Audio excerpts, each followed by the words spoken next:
In 3, 2, 1. Hello everyone, judge and debaters. My name is Lan Chi and I will be the first speaker of the negative team. Today we will debate on the motion that tiger parenting will do more harm than good. And as a negative side, we will prove that this motion is wrong. So first I will redefine the motion. So tiger parenting will be a strict style of parenting to push the children to succeed by high expectations, like they can push through academic and also extracurricular activities. So the main stakeholders in this motion will be the parents and the kids. Okay, so coming to my as a first speaker, and I will first rebut some ideas from the negative side, and then I will introduce my team's ideas.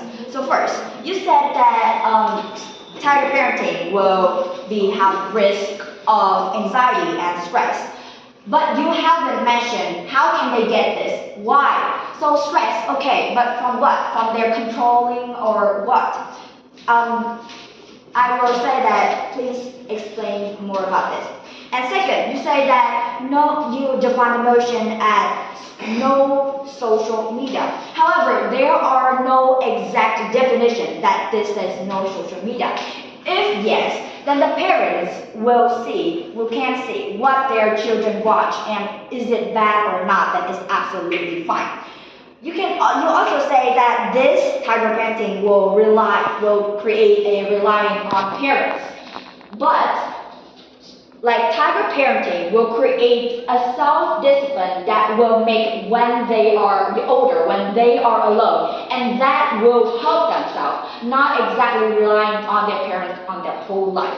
So coming to my first idea, there will be a higher success rate in tiger parenting. So first came from discipline and push and determination. In each job they do, the kids will create a self-determination that will help on in their later life. Like, we don't say that these parents will ban the children's interest or anything. We will say that they push higher. If the children like football, okay, fine. We will let them play football. But childlike, it will be a motivation. So don't have motivation be wrong with discipline. These parents will help their children to create discipline and therefore will support this kid's ideas in another way. Coming to my next idea, self-discipline. So of course, we can help them create habits. Their parents will create clear standards for the children to follow. They don't force them to do anything.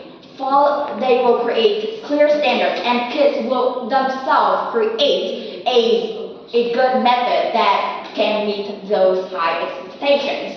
So this will help them to be later on better in life, in jobs, in different things they do. They create to have a habit, motivation, is discipline, day by day. We continuously doing every day, like a habit, not motivation, and do it few days and off. And we also really encourage children to do what they like. So yeah, that is my speech. Thank you for listening.